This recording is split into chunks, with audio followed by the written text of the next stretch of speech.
Hey, good evening, ladies and gentlemen. Thank you for coming out virtually tonight to listen to this short presentation. As it says on the screen right now, please make sure if you've got any questions, you can pop them in the Q&A box as we go along, and at the end there'll be a chance for us to hopefully go through them and publish any of the questions we get that are relevant. Please don't worry about taking notes tonight or writing anything down. The whole presentation, including this actual video as well, will be available on the school website and dropped out via email tomorrow. But once again, thank you for coming out and watching this short presentation. So let's get going. Just first things first, I'm Richard Evans. I'm the Deputy Principal, and my role in school is standards and curriculum, amongst other things. And if you see me around school, that's what I look like. If you want to have a conversation at the school gates or you're popping in, please do say hello. So then, if you read the letter, which you probably would have done to access this presentation tonight, you'll know there's three things that I'm aiming to cover here. Very simply, what our reporting schedule looks like and what's in the reports. That's number one. Number two, how you would know and how we know that your son or daughter is making enough progress. And then number three, most important, where you can get more information and how you can basically help them with their studies or if they are struggling. So we'll go through, in no further ado, number one first. So what do the reports look like? Well, for us, we issue reports termly. So you will have got your first report in December, that's for the autumn term. We'll issue one in March, just before Easter, and the final one of the year is reported in July. However, these are probably not the best ways to monitor progress in year 7, 8, 9, because we update our information on Go for Schools in real time. They are effectively the mark books for the teachers. They replace the good old-fashioned books that the marks are written down in, the teachers carry around with them. The entire process is digital, so it is worth checking back every couple of days, every week or so, just to see what's changed in Go for Schools. So for example, I taught a lesson today to year 7s. They sat in assessment. I'll be marking it tonight after this presentation, so the students in my class can look and Go for Schools tomorrow morning and see their grade. In the same way, you as parents, if you're parents of students in that class, can see that as well. The way to probably think about this is kind of like getting your bank statements every year from the bank they send you because they have to. But actually, this is more like going on and checking your statement via the app so you can see when things change. It's probably much more information and much more useful for you to be checking every now and then like you do in your bank rather than waiting for the report to come through. Because as I said, this does change very, very frequently. And it's lovely to see so many students coming into the classrooms asking to check their Go for Schools or saying, oh, thank you, sir, I can see I did really well in the assessment, or I'm sorry I didn't do so well. The whole process just happens in the background, but you should be aware of that from the conversations you're having with your sons and daughters and any conversations or emails from parents as well. But what the reports actually look like is quite simple. And the reason they're quite simple is because we wanted to distill the whole process down into something that you could use to pretty much know, is my son or daughter doing well academically in school and have they got the right attitude? So basically there's just two pieces of information. The one that you can see here in the second column, which is colored either purple, yellow, green or red, and the third or middle column, which is the attitude to learning. Just talking about the attitude to learning first, that is basically the attitude of the students in the lesson, and ones and twos are fantastic because you can see the descriptors there which are included on your reports. But actually we have 3 and 4 as well for where we want to indicate that students might not be trying as hard, might be holding themselves back, not giving contributions in lessons, possibly not contributing to extension work or homework that's set. But effectively, attitude to learning is how they are performing in the lessons. It's not academic, it's just their ability and their way they are contributing. But the main thing we report, of course, is that Key Stage 3 attainment indicator there. And we use the same colour scheme throughout year 7 to year 13. Purple always indicates doing very well, green doing as expected, yellow is a slight concern, and red is a significant concern. Just to draw your eyes there to what you need to look at. So for example, in this report, for a student in year 7, the main thing that a parent might want to be concerned about is geography, because that's a subject where they're significantly below. As you can see, it's red. And then computing and French are two other subjects that you might want to have a conversation with because they're clearly not doing as well in those two subjects as they are in the vast majority. But you can see things like art, English and PSHE, they're doing exceptionally well. So doing well is a phrase I've used a couple of times, but I guess the second point really is, how do you know if your son or daughter is making progress? So having that conversation at home, I guess I would ask you the question if you're in front of me, how do you know they're doing well? This phrase, you often hear it talked about, oh, how's it doing in school? Are they doing well? Are they doing okay? That phrase, doing well, what is well? What is enough? What is good progress for your son or daughter? Because as you know, everyone's different, each subject is different, each student is different. We all come from different primary schools into year 7, maybe from very far away, different cultures, different backgrounds. So doing well looks different for different people. Have a think for that for a second there. How would you know if your son or daughter is doing well? How do you know about their potential to perform? So doing well, I'd like to just break down with the second question there. Say, for example, we had 4 students in a class and they all sat the same exam.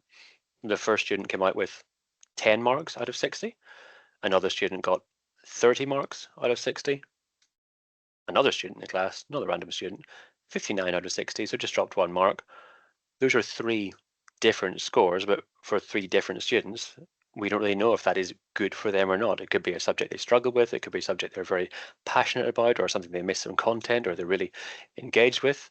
What you really want is this fourth one. You want a number or an indicator or something that knows that you are achieving your potential. You are doing well based upon how well we know you should do with your potential. So that is what we've aimed to do with our reporting cycle, to make it as simple as possible as a parent to log on there and say, actually, is my son or daughter achieving their potential at Attleborough Academy in year 7 to year 11? And this is what it looks like. The doing well conversation. To give you a second example, you've got 2 students now. They both got 45 out of 60 in that assessment.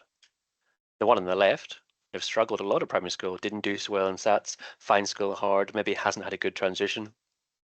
But the student on the right there, exceptionally bright, did really well in SATs, came into school, settled in super well, got lots of friends, got on with the teacher, completed all the work. They got 45 out of 60.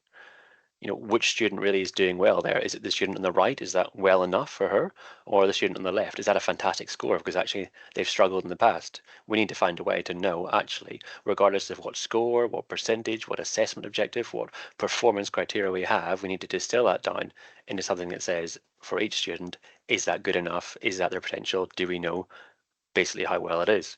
So that's a conversation we'd love to give you more information about that doing well. So what we do in Key Stage 3 and Key Stage 4 as well, when you get to your GCSE years, we look at what's happened in SATs, because that information is sent to us in July, last year, before our students get there. We know their potential, and we also give them CATS tests, which all year 7s will have sat in the first couple of weeks, back in September and October. We look at that information, we know how well students have done historically, and that's a good indicator, and the only real indicator we have of how well they might do in future.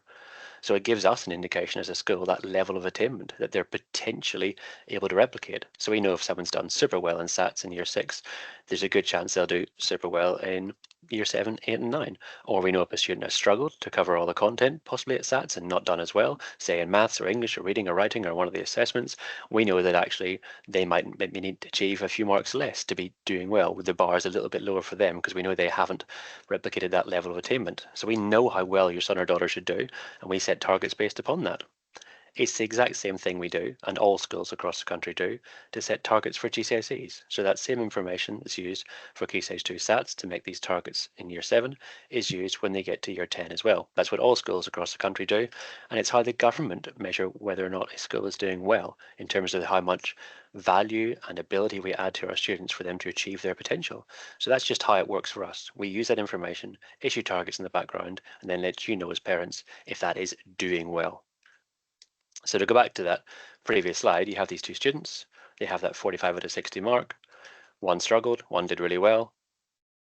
On the student on the left's report, they would see that that's above expected attainment. A conversation could be had at home. It's amazing, very well done. That must be hard work.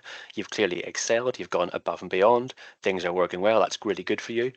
But actually, the student on the right, they get 45. What they would see in their report is that's below expected attainment because, well, it is a very, very good score. 3/4 of the marks, that's fantastic. If that's GCSEs, that's probably a great grade. For that student down there who was exceptionally bright, that's not good enough, to be honest. Yes, it's a good score, but they can do better because historically at primary school in their SATs, they've showed us they can perform better. So that's what we do. We look at the scores in the background, we find a way to issue targets and then basically distill it down into a colorful box that says, is this doing well? So how could you help with this process? Where do you find more information? What do you do as parents whenever you might see that yellow box there when it says maybe below or significantly below? First things first, check Go for Schools. Get the app as a parent, have it bookmarked on your phone. Be aware. Every couple of days, have a look, speak to the teachers. You know when homework's coming up because you can see the homework that's also set in Go for Schools. You can see when they have an assessment. Teachers are very, very keen to put it on there because they want students to perform their best, to know, to revise, to give all the information they need to. And look out for that assessment and Go for Schools. Like I said, for example, the students who sat an assessment in my class today, that'll be there by tomorrow. It's very, very frequent in each subject. You can see the assessments, even though the information hasn't been completed, you can see what's coming up as well. Sometimes teachers even put dates on there, such as William the Conqueror, December 24, or topics in French, January 25. You can see which assessments are coming up. They're all planned out in advance. So look out for that score. Ask to see the actual assessment as well, whether it's on paper, whether it's in a book or a folder, or sometimes online. Ask to see what actually happened there. And then more importantly, because when there is assessment, there is also feedback. Have a conversation. Hey, what did your teacher say about that? Hey, you got 45 out of 60, but what do you need to work on? Which questions did you get wrong? Or was it a content issue or skills or a knowledge or an understanding? There will be feedback. Ask to see it if it's written down or a conversation or a stamp. See what needs to be done. And if you can do, work them on improvements. The feedback that we ask teachers to give should be in a way that is helpful for both students and parents. We want you to go back, recover it, see what you missed, get better at it, and then, of course, next time we come around, have some improvements. So if you can, work with them if possible. And if you're in doubt or if you're struggling, contact the school. All the teachers' names are there in the reports. You have a form tutor, you can just drop the message, hey, I see they're below in these two subjects. Can you put me in contact with the French and the German teacher? I want to have a conversation to see how I can support them better. That's fantastic. That's exactly what we want. We want to get you at home working with us in school to get the very best possible outcomes for your son or daughter. We both have the same aim in mind. So just to give you an example, this is from last year from year 7 who's currently in year 8 who joined us. This was their spring report. This is an exact screenshot. It was a very good report, to be honest. They're excelling in English and maths. As you can see, it's above their attainment. However, there's a couple of subjects they're slightly concerned about, and the parents emailed in to me and had a conversation, and that was geography and German. So I've just taken geography first, for example. Oh, sorry, taking history first, apologies. One of the reasons why they weren't doing as well as they could be in history, you can see they had 2 assessments. They had a knowledge recall, which is how much of the information they have remembered, I guess facts and figures there. But actually, the reason why they didn't do better or they didn't get as high a grade as they could have done was concept application. So that parent was able to see the assessment and see that actually they knew the dates, they knew the battles, they knew the people involved. But when it came to explaining the factors or the reasons or the discussion behind it, they weren't able to put that into your longer answer sentence, which is one of the reasons why their grade in history wasn't as high as it could have been. And that process went through again and got better next time around. Similarly for geography, just a different sort of situation. We have a world skills topic and we have cold environments. Both of those are assessments. They're obviously big assessments with 50 marks and 43 marks. As a parent, I'd be looking at that screen right now thinking, actually, world skills, pretty good, 34.5 out of 43. But if I'm sitting down to work with my son or daughter, I can clearly see that when it came to the topic about cold environments, they didn't do so well. That's 19 out of 50. That's not as good as it could be. Just to give you another example, maths are very, very good at this. This is their maths page. I made it really big because there's so much information. That student clearly, as you can see from the purple box, was doing super well in maths and should be congratulated. But if you want to sit down and have a conversation, but what not going so well, I can see lots of 100%, 92, 93, 80. Again, quite a lot of high scores there. But if there's something to work on, it's Unit 3, perimeter, area, and volume. So if there is one gap in that student's maths knowledge, if there is one thing they want to recover or one part of the book you want to ask them to show you, show me Unit 3 work. Let's have a look there and see what you did wrong in the perimeter, area, and volume unit. Have that conversation, speak to the member of staff. Hey, have you got a second test? I can see she didn't do so well. Members of staff will be falling over themselves to support you in supporting us to get better outcomes for your son or daughter. I promise you that.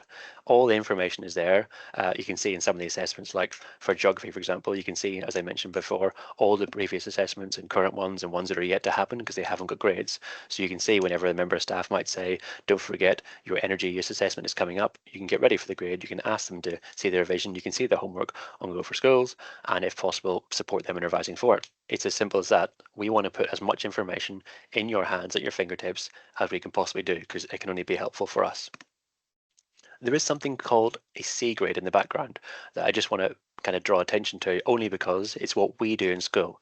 I want to stress that actually this bit here in the screen right now, that's what's important to you. You have a look, see which subjects aren't going well, delve into the marks in the background, and then see how you can support them.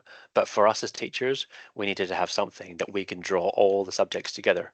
So you might see something called a C1 or a C2 or a C3 on Go for School somewhere where a member of staff has put a grade in. The C just stands for curriculum. So we refer to these as how much of the curriculum has been learned. So we maybe have 20 facts or 20 skills or 20 pieces of knowledge that have to be covered. And we would like that as part of our Year 7 curriculum. We want to give a grade to say how much of that curriculum has been learned and remembered. So it's just a common grading scheme for us because just in these examples here, and there's 4 bullet points, maths are fantastic at percentages. That's how they like to do it. English have descriptors about if they can do a certain skill, if they can display it, if they can analyze, evaluate, etc. Art has a number of assessment objectives, things they can display, like skills. Then, of course, things like PE have mastery as well in computing, skills they can do and knowledge they can understand. So because every subject is different, we needed to have a common grading scheme. We needed to tie all the teachers together and say, I know you like percentages. I know you like doing objectives here. I know you've got a mark out of 43 for this, and you maybe want 20% for that, and you've got 17 skills you want to do. We needed to tie all the teachers together into one common format. So that's called the C grades. So we kind of give them some words to talk around it. So if a student is getting almost everything or the majority of the content covered, that would be a C1 or a C2. Or say they got between 70% and 100%, that's a C2 or C1. Whereas consequently, if they only remembered some of the content, they'd be down at the C5. So the C1 is the highest grade and the C6 is the lowest grade. That's just something we use. It's not something for parents to be worried about that, oh, you're on a C2, should it be a C1? The main thing is the colours, because those colours are matched against the potential that your son or daughter has to achieve in their subjects. So the result is, we as a school know exactly how well all our students are performing in year 7, 8, 9 because we see that information when it comes in every single subject. We make sure our students are on track. So there's conversations happening between form tutors and members of staff right now about whether or not we should have conversations with parents. Hey, we see you're struggling. Maybe some students are struggling in more than one subject because we know what their potential is. And we might want to have a conversation maybe with a form tutor, with a member of staff. What can we do to support that? Is that a student issue? Is that a larger issue? Because we have that information at our fingertips. In addition to that, of course, the end result is we can intervene and support. We can speak to students, we can ask them for help, they can ask us for help, and that's how it works. And what we'd love you to do is have those conversations at home. So have that discussion. How's it going? Let's look at your report. Which subjects are you doing well in? Which ones might you want to put a little bit more work in? And we can go from there. We've got some questions whenever we've launched this with parents last year, and it mainly boils down to two areas. Firstly, what happens if it's too high? So just to reassure you, the last thing we want is to send a report home that has all reds and yellow boxes, because we know that. We know from all of our work in school that transition is difficult depending on where you come from, settling in, making friends, doing new subjects they haven't done before. There's loads of things that could affect a student's potential to make progress. So we look at this very closely. We don't set targets if we feel they're going to be impossible to meet. So some people will have communication ready to say, hey, hang on a minute, your report's coming home. We think this is probably a little bit too high for you. We might want to adjust the targets a little bit just to ensure that it's not demotivational. That wouldn't be fantastic for us and not for you either. But consequently, we have the opposite question as well. And we have some students who are coming out with greens and purples. And the last thing we want to do is give students an idea that actually that's enough. There's not enough to say, oh, you're just meeting it or you're just exceeding it.